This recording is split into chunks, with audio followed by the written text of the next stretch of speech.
Freakonomics Radio is sponsored by Southern New Hampshire University. The best investments are the ones you make in yourself, and no one knows that better than Southern New Hampshire University. With more than 200 online degree programs, no set class times, and low online tuition, Southern New Hampshire University is built to fit your life today and set you up for success tomorrow. Education is an investment. Why not make it a smart one? Apply for free at snhu.edu/Freakonomics. Freakonomics Radio is sponsored by Hotels.com. Hotels.com gives you access to hundreds of thousands of hotels worldwide. And when you join for free, you can save up to 20% instantly with member prices. Plus, every stay earns rewards. So when you book one trip, you're already lowering the cost of the next one. Hotels.com is simple, rewarding, and designed to help you get more out of every stay. Sign up for free and book today. Hotels.com. It's all in the name. Freakonomics Radio is sponsored by Amica. You know what they say, if you want to go fast, go alone. If you want to go far, go together. So go with Amica and get coverage from a mutual insurer that's built for their customers, one that looks after what's important to you together. Auto, home, life, and more, coverage that fits your unique needs. Amica helps you protect what matters most. Visit amica.com and get a quote today.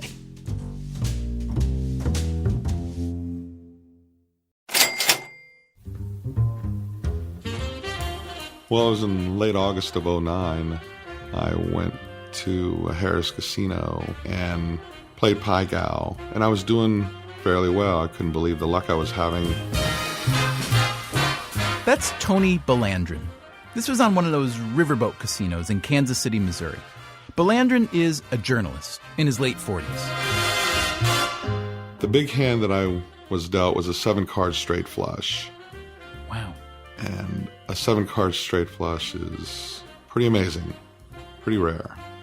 And of course that had a joker involved, so there was a wild card there. And that, I believe that was 750 to 1 on the odds. So my $5 bet on it netted me, I think, $37.50. And what happens then? Did you keep playing for a few hours, or were you jazzed? You decided, I'm going to cash out? How'd it work? No, they spread the cards out for the camera, of course. They did a card count. Oh. And the supervisor congratulated me and asked for my ID because this was going to be a big payout, a significant payout. And I just thought, wow, here it goes. Here's the thing. That beautiful hand Belandrin was dealt, that 750 to 1 straight flush hand, it actually turned out to be bad luck. You see, Tony Belandrin wasn't supposed to be gambling in that casino or any other casino in the state of Missouri. It all began when he realized that his gambling had gotten out of control. Sometimes after work and on the weekends, when the casinos did not close, there were a couple of times when I stayed there until I had to go to work the next day. Wow. And at what point did you say to yourself, Tony, this is not good and I need to do something? Well, when I was borrowing money from friends and I wasn't completely honest with them about why I needed the money. And I knew I was in a pattern of living paycheck to paycheck despite, a decent income. When I was trying to figure out how many dollars I had to get my next meal, I thought this is not good and I got to stop. Belandrin knew he did not have the will to stop himself, so he decided to do something drastic. Missouri, like many states with casinos, offers what's called a self-exclusion plan. You sign yourself up for a registry that effectively bans you for life from all casinos in the state. If you ever do come back, you can be arrested for trespassing. It's like signing a contract with yourself against yourself. For a while it worked. Belandrin stayed out of the casinos until he started going back. He discovered a loophole. He found he didn't have to show his ID to get into the casino or even to play the table games. In fact, he wouldn't have to show his ID at all unless he won a certain amount of money, at which point the IRS would have to be notified. And that brings us back to Tony Belandrin's 7-card straight flush. And I just kept a smile on my face thinking, I don't know, maybe I'm going to be lucky in another way. Maybe the computer glitch occurred, or maybe somebody accidentally erased records from 6 years ago. But all the time I thought, they're taking too long. And then what? I believe it was Highway Patrol. I believe that's the state agency, the gaming entity. They tapped me on the shoulder and asked me to step away from the table and to gather my chips and to come with them. And they didn't need to explain why, and I followed them. And is at least a little bit of you thinking, holy cow, why did I do that? I did this to myself. I signed up. Yes. So that the casino... I was beating myself up. I mean, no offense, I don't blame you, because, I mean, as bets go, this is a bad bet. You could only lose. There's no way you could win once you signed that ban. Well, if I had won several more four-of-a-kind hands, I could probably win under the radar. But what I'm really doing is hoping I don't win big. And you're right, the logic doesn't follow. Was it dumb? Yes. And I even kind of joked about it with the officer. I said, a 7-card straight flush, come on. I said, at least give me some compliment for that while you write that citation.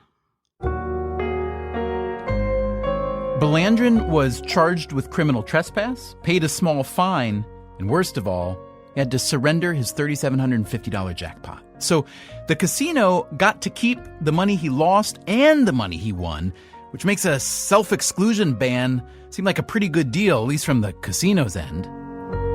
And so if you had it to do all over again, if you could rewind back those years ago, would you sign up again? Well, that's a tough question. If everything was going to be repeated in hindsight, I would not want to go through all that again. I know I had to get away from those casinos for a while. So in the time that it kept me away, I think that was worth the ban, worth putting my name on that list.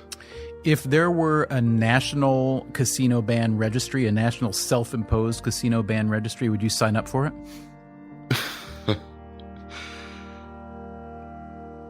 No.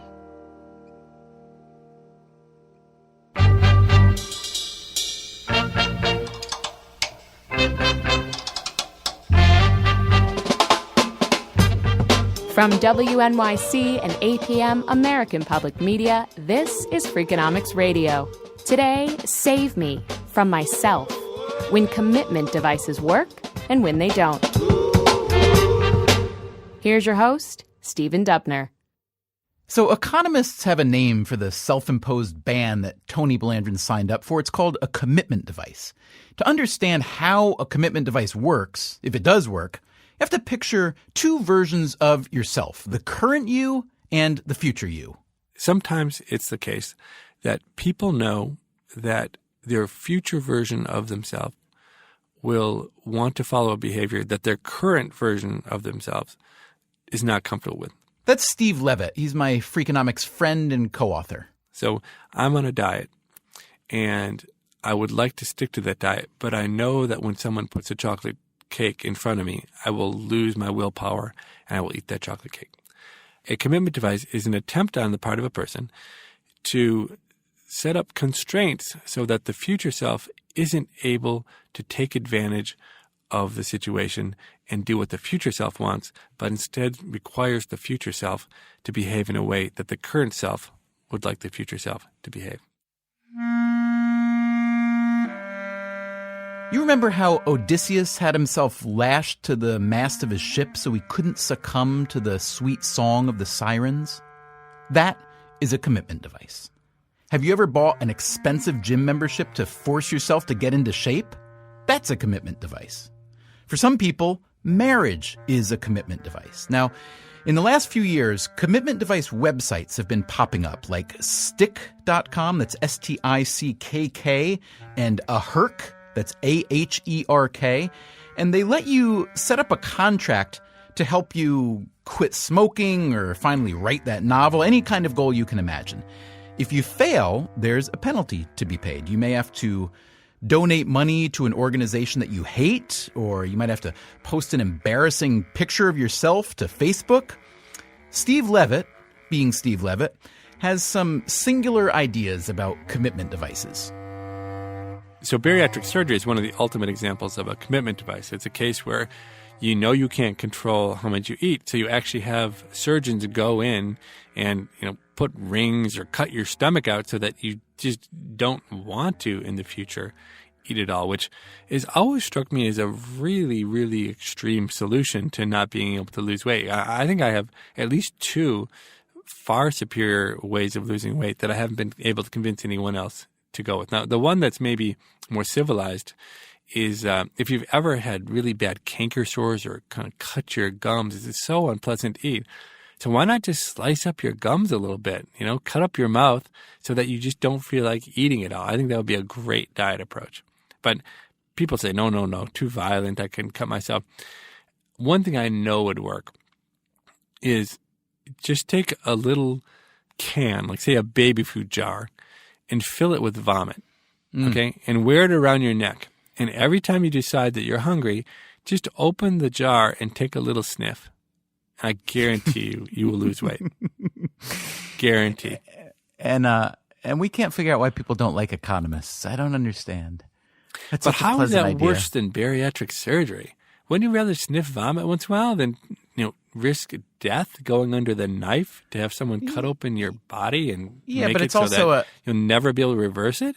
Yeah, it's also At a least one-time thing. As unpleasant as it is that one time and as risky as it is for the one time, you figure if I get through it, then I'm done. As opposed to just walking around with a baby food jar of vomit on a string my whole life. I mean, come on. Think about what a great conversation starter that would be. With what kind of people? Who are you trying to start a conversation with? The ladies at ladies' night at the bars. Okay, so maybe Levitt's methods aren't for everybody, or anybody. But let's say that you do want to change your life in some way, large or small. Maybe you find yourself questioning the choices you make. Maybe you're looking for answers to life's big, big questions. I was talking to my cousin Jimmy, who asked the question that really kind of summed up the whole thing. He said, "Is life without steak and porn worth living?" That's Adam Scott. He works in telecom policy for the Canadian government in Ottawa. He's 35 years old. He and his wife had their first kid a year ago. His perspective on life has shifted. I've always been a weak-willed person, but now I'm becoming a weak-willed, fat, old person. So I've definitely had my health on my mind lately, recognizing that I've only got so many years, so many hours left to live. Am I spending them in a valuable way? So he took his cousin Jimmy's question kind of seriously. What if he did give up steak and pornography and, while he's at it, all the other habits he considered unhealthy? I'll give you the full list is hamburgers, hot dogs, french fries, onion rings, chicken wings. Adam decided to go cold turkey for 30 days. He committed himself to a life of health and virtue. His cold turkey list ended up with 42 items. Soda pop, illegal drugs, which I don't really do anyway. I remember when I was a kid, how hard it was to give up one thing for Lent, like ketchup. I loved ketchup. How do you live without ketchup for the entire Lenten season? And here's Adam Scott trying to give up not one thing he loves, but 42. These are things that I've been doing habitually, foods that I've been eating for the last 20 years, television shows that I've been watching every night for the last 2 or 3 years. And I've never really made a conscious decision about them. I've never sat down and assessed the value of watching TMZ every night. It just kind of crept into my life and now it's there. So I don't necessarily want to give it all up, but I do want to evaluate it and see, if I think my life is better with beer and entertainment television in it, I'll be drinking in front of the TV on day 31. Adam knew how hard this was going to be, and he knew that he was going to need some kind of commitment device. So what I came up with is I've written a $750 check made out to Oprah Winfrey, who my wife adores and who I despise might be too strong a word, but who I'm not a big fan of. Yeah, it's true. I do love Oprah. I think she's great. I think she does great things. That's Heather, Adam's wife. I couldn't see anything bad coming of her having more money. I'm sure it would go to something charitable and good. But Adam didn't see it that way. I'm convinced that she'll spend it to advance her evil empire one way or another. My hope would be that she would spend it on herself. A new pair of shoes, or something that she has in abundance already. Adam needed one more thing, a referee. So he gave the $750 check to his friend Scooby. And if he gets any credible evidence that I've broken my contract, he has instructions to mail that check immediately to Oprah Winfrey. There was one last layer of the commitment. Adam decided to post a series of videos on YouTube called the Cold Turkey Diaries in order to make public his progress. Hi, my name is Adam Scott, and this is the Cold Turkey Diaries. We talked to him on day 5. The commitment contract is really working. The combination of kind of guilt and fear of getting caught, that really has been effective so far. But by day 10, the novelty seemed to be wearing off. Like yesterday when I got home from work after a really stressful day, I was tired, kind of annoyed, fed up with my job. Would have been a great day to sit down, crack a cold beer, open a bag of pretzels, and sit in front of the TV for half an hour just to decompress a little bit. I don't get to do that anymore. But Adam presses onward. He certainly didn't make it easy on himself, giving up so much all at once. He has to get going in the mornings without the benefit of caffeine. He has to avoid TV even in other people's homes. At poker nights with his buddies, he drinks Gatorade while they're all pounding beer and chips. But Adam Scott, hardy Canadian that he is, doesn't quit and he doesn't cheat. But then, on day 21, there was a slip-up. Adam and Heather had gone to a diner for breakfast. Which I knew was risky at the time. He ordered a decaf coffee, which is not on the cold turkey list. Heather also ordered a coffee. And there were 2 coffees on the table, and one was black and one was sort of creamy looking, and I hadn't put anything in my coffee, and I was like, well, that's kind of strange that one's creamy looking. Maybe there's something wrong with it. I don't know. And I turned at him and I said, like, what's in the coffee? And I didn't know what she was talking about. And then she just yelled, milk. Milk. Not allowed. Adam had only put a couple little containers of 2% milk in his coffee and had a few sips. It was, as he would later insist, a total accident, but it didn't matter. After 3 weeks of perfect compliance, he had broken his commitment. Oh, it was an immediate freak out. It was like, oh, it was such a blow. It was like the wind was just completely knocked out of our sails. Like, damn. So I was really wondering, like, is this what I'm going to go down on? Something so stupid. Adam knew what he had to do. He contacted Scooby. Yeah, so he texted me, and I think my first instinct was, who puts milk in their coffee, first of all? That's just sick. So I thought about it, and I said, okay, well, I said, if it was half and half, yes. I said, I'll let 2% slide. Don't let it happen again. So Adam keeps going, and he makes it all the way to day 30 with no further slip-ups, no sleepwalking into the pantry for a bag of chips, no plopping himself down in front of the TV. He had committed himself to a cold turkey regimen, and as hard as it was, as unlikely as success may have seemed, he made it. But when we talked to him on day 30, he didn't sound so happy. I'm kind of feeling guilty about those 2 little sips of milk, right? It's like the record book is always going to have the asterisk beside it. It's a bit of a letdown, to be honest. So he comes up with a workaround. Call it a 2% solution. So maybe the best thing to do is just read you the letter I've written. So it starts off, Dear Oprah, attached you'll find a check for $750. Please allow me to explain. 1 month ago, I said he mails the check to Oprah Winfrey, and his letter explains the whole project. What happened with the milk, how Scooby forgave him, but how Adam couldn't forgive himself, and then he just leaves it up to her. I throw myself on the mercy of the Oprah and ask only that you adjudicate this matter fairly. Tonight I will sleep guilt-free.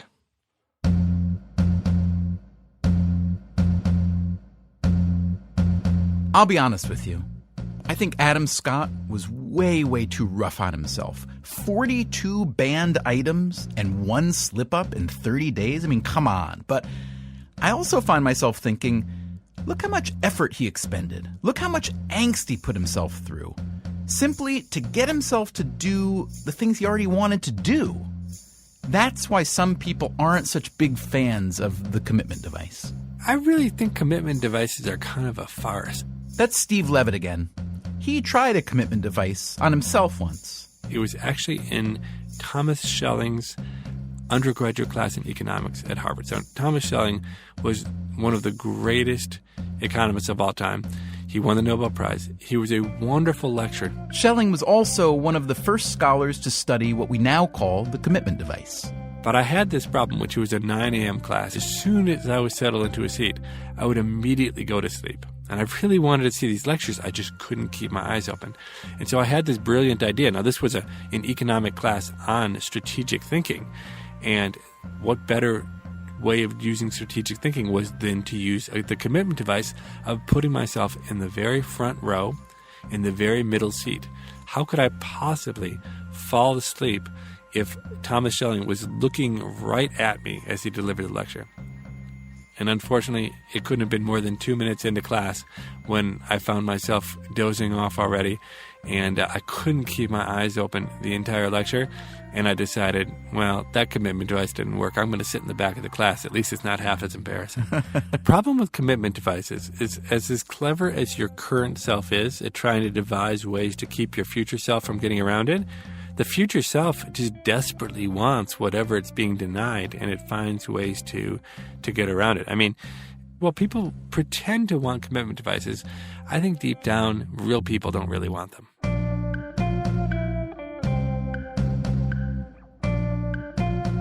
All right, so personal commitment devices are imperfect, to say the very least. But what if we raise the stakes a bit?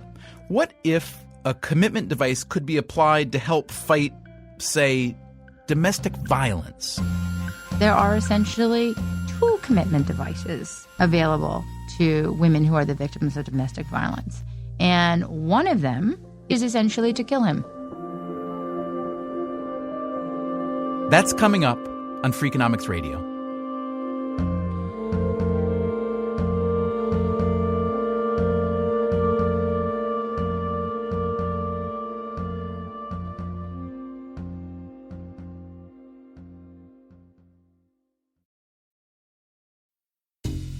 Freakonomics Radio is sponsored by Cash App. Bitcoin is often talked about as an investment, but it was built to be used. With Cash App, you can actually do that. Send Bitcoin instantly, pay at local Square businesses that accept it, or move it to your own wallet whenever you want. It works more like real money and less like something locked in an account. For a limited time, new customers can get $10 added to their balance. Just use code CASHAPP10 when you sign up. And don't forget this part, send at least $5 to a friend in the first 2 weeks.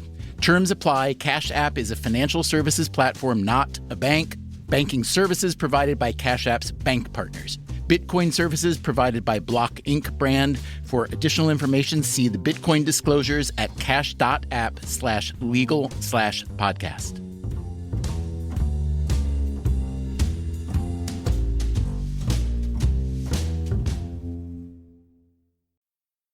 Freakonomics Radio is sponsored by Figure. Did you know that 40% of homeowners own their home outright? If that's you, don't let your equity sit idle. Tap it with a home equity line of credit. Figure, the #1 non-bank HELOC lender in the U.S., helps tap equity you've built in your home so you can do things like tackle a renovation or pay down debt. HELOC is a line of credit secured by your home. You can draw what you need, repay, and draw again. Figure offers a 100% online application. Get approved in 5 minutes and funding in as few as 5 days. It's faster than a bank loan and cheaper than a personal loan.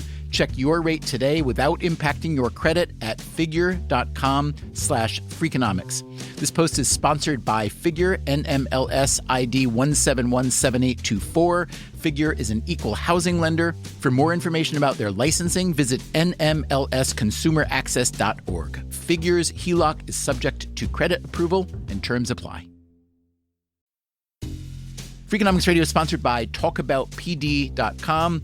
Let's talk about Peyronie's disease, or PD. It's not widely talked about, and some men may feel reluctant to bring it up, but it's more common than you would think. PD can happen when scar tissue builds up under the skin of the penis, causing a curve with a bump during an erection that for some men may lead to pain during intimacy and impact mental health.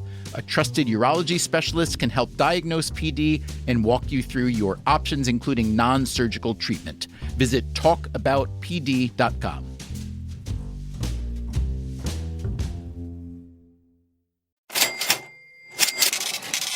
From WNYC and APM, American Public Media, this is Freakonomics Radio.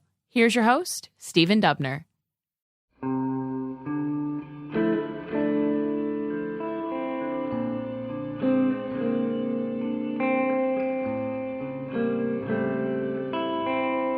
So, commitment devices don't always work, in part because your future self rebels against your current self, and in part because the devices may simply not be powerful enough. And there's another problem. Sometimes you just change your mind. So, for the most part, economists believe people are rational and they can make the best decisions for themselves. That's Anna Azer. She's an economist at Brown University. So economists, for the most part, don't like to tie people's hands. But there can be circumstances when you might actually think it would be improving. Azer studies commitment devices in an unusual context, which is the context of domestic violence. And the reason why this, we believe, is sort of a nice context for studying this is that in domestic violence, what you witness is a large degree of cyclicality, a large degree of women leaving abusive relationships and returning multiple times. If you think domestic violence isn't a big problem, you are wrong. In the course of a lifetime, an estimated 1 in 4 women is beaten or raped by an intimate partner. In the U.S., every day, roughly 14,000 women are the victims of domestic violence, and 4 are killed by their intimate partners.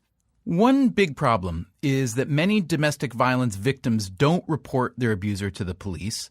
And there's another problem.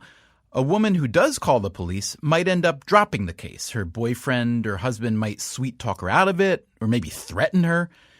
Back in the 1980s, a vast majority of domestic abuse cases were dropped before final judgment. So, across the country, lawmakers tried to come up with solutions to these problems. One was a mandatory arrest policy, which meant that the police were required to arrest a suspect even if the victim had already changed her mind by the time the police showed up. Another similar solution was called the no-drop policy. And this policy states that once a case has been presented for prosecution, a woman can choose not to follow through, but the prosecution will continue anyway. And I should say, I believe that the justification for that was prosecutors believed that women were being threatened by their abusers to drop the charges.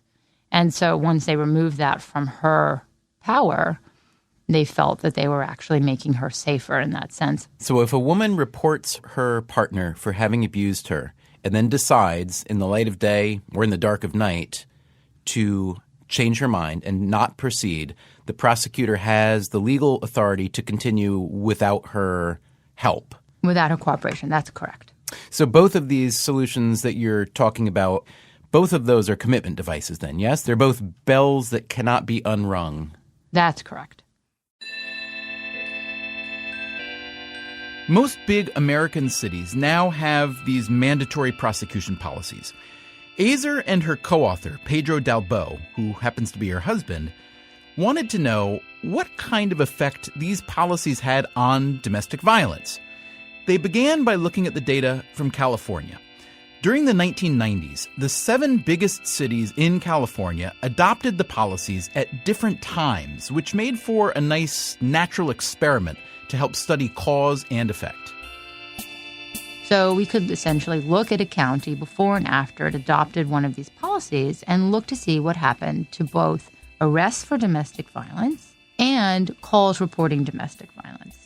And what we found was an increase in both on the order of 14 to 20%. So after these policies were adopted, it seemed to be that there was an increase in reporting of domestic violence. And what was your response to that as an economist? Did you say, this means that the policymakers got it right and that they came up with a kind of rejiggered incentive that produced some good pro-social change, or? Essentially, yes. Mm-hmm. This was very much consistent with women demanding or wanting a way to commit themselves to prosecution. So that sounds good, but let me play devil's advocate.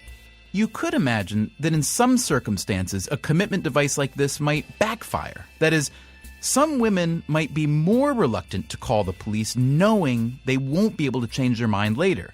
And men, now that the stakes are higher for them, might have a greater incentive to force women to not call the police. And how about this? Azer tells us that domestic violence calls and arrests rose as a result of these new laws, but what about domestic violence itself? Do more arrests necessarily mean that less violence is happening? That's less clear. So that's hard to look at also. So you can't get survey data on this at that kind of level, at the level we're looking at, this very local level. What we could do is look at hospitalizations for assault among women over this period, and we did not see that they declined significantly. So I won't sort of hang my hat on that. So you're saying that the law works well, the commitment device works really well in that it gets more people to report, but you can't really say that it works well in lowering the actual, symptom that it was trying to address in the first place, right? The data is just not there to allow us to answer that question well. So you could say, well, it's good that this law has been arrived at, this commitment device that works. On the other hand, we can't really prove that it produces anything more than more kind of legal and prosecutorial activity. So if we sort of take this fundamental principle of economics that you look at what people, if you want to know what people want, what people like, you look at what they do and not what they say. So the fact that you see an increase in reporting suggests that this is actually a policy that they prefer. Azer did find some convincing data of a slightly different sort when she went beyond California and looked at the national figures. So what we did find, and I have to admit that we tried as hard as we could to make these results go away, but we couldn't. What we found was that we saw a significant decline in intimate partner homicide with men as the victim. Did you catch that? What Azer's saying is that after these domestic violence policies were adopted, fewer women murdered their husbands and boyfriends. Now, granted, that's not a very big category of murder in the first place, but still, how do you explain that? Well, there are essentially two commitment devices available to women who are the victims of domestic violence. And one of them is what we call the extreme device, which is essentially to kill him. Once she kills him, there is no way to return. That is a commitment device, isn't it? That is a commitment device. And the second is the one offered by this policy, which is obviously a considerably cheaper device. It makes it seem so much less draconian compared to murder Doesn't now. it, though? Because if you were just to offer the one choice of, if you are going to report your partner as abusing you, then it is a bell that cannot be unrung. That might sound very stiff. On the other hand, if you consider that the other option is that if you don't report, you may end up killing him, that's a much more costly commitment device to the woman, and to say nothing of to the man. That's correct. As an economist who looks at, the way people make decisions for themselves, how does that sit with you, I guess, philosophically? Do you like the idea of a commitment device that helps that much? Yes and no. I mean, what we're essentially doing is we're preferencing one state of being over another. We're saying with this policy that we believe that the woman, right when she is attacked and reports her abuser, that we are going to follow that woman's preferences and not the second woman who shows up a couple of weeks or a couple of months later and decides she no longer wants to prosecute and actually wants to return to him. So you might argue, who are we to preference that woman's self as opposed to her other self, if we can call it that? And you would be right. I think the way to look at it is to say, A, is there any collateral damage? Are there externalities? And the answer to that is yes. There are children who bear the cost of these decisions, and that the policymaker should consider the welfare of those children as well. And the second part of the response is, well, let's see what women do. Let's see whether they, in fact, increase their reporting. And if they do, that would suggest that they have a preference for this as well and that the policy choice was correct. Aha. Okay. That makes perfect sense, except, let me ask you, that necessitates women knowing that these policies do exist, right? So that's correct. That's correct. Is that the case? Well, there's no study. I can't give you numbers. As far as I know, nobody has actually studied this. What do women actually know about the rules and policies? The only thing I can say is typically these policies are accompanied by an increase in resources in both the prosecutor's office and the police department for cases of domestic violence. All right, so while the evidence is hardly overwhelming, and there are all kinds of data we don't have, it does seem that these commitment devices that are meant to help the victims and potential victims of domestic violence have had some benefits. What's interesting, to me at least, is that with these commitment devices, it's somebody else who's doing the committing for you. Now, maybe that's how it's gotta be. Self-imposed commitment devices, as we've seen, are rather imperfect. Tony Belandrin signed himself up for a gambling ban, and he couldn't keep himself out of the casino. And then he got busted when he won a huge jackpot. He lost by winning. Adam Scott, meanwhile, he won by losing. That is, he deemed his cold turkey experience a failure because of those few wayward sips of coffee with the milk in it. But in the end, the cold turkey thing really worked out for Adam. He lost 8.5 pounds during that month. He may, of course, be out the $750 that he mailed to Oprah Winfrey. So I pictured my check, traveling through the mail, landing in Oprah headquarters. She opens it, sees the $750, and decides that she can go shoe shopping. Stop the car! Stop the car! I see a shoe in the window! But to date, the check remains uncashed.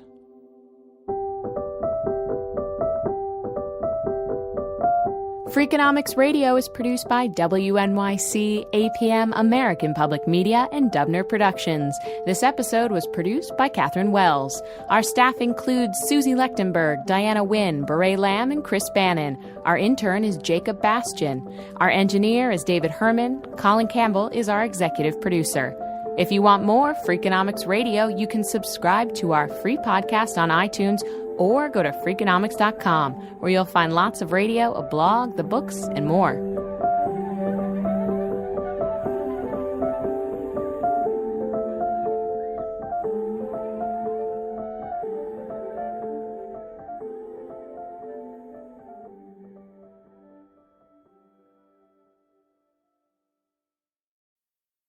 Freakonomics Radio is sponsored by Vitamix. According to the LA Times, the average American home contains 300,000 items, including a staggering number of appliances. All those gadgets, just clutter. But there's one tool that delivers what a dozen others only promise. From pureeing to chopping, Vitamix blenders bring the power of an entire kitchen to your countertop, offering enduring performance and precision you can count on. In a world full of clutter, do more with less. Visit Vitamix.com and shop now. Freakonomics Radio is sponsored by Ozempic. Innovation happens through rethinking what's possible, and when it comes to GLP-1s, Ozempic pill does just that. Learn more about Ozempic semaglutide tablets, 4 and 9 milligrams, by calling 1-833-OZEMPIC or visit Ozempic.com to view the medication guide and ask your doctor what's possible with FDA-approved Ozempic pill. Hi, I'm Angie Hicks, co-founder of Angie. From roof repair to emergency plumbing and more, when you use Angie for your home projects, you know all your jobs will be done well. Angie, the one you trust to find the ones you trust. Find a pro for your project at Angie.com.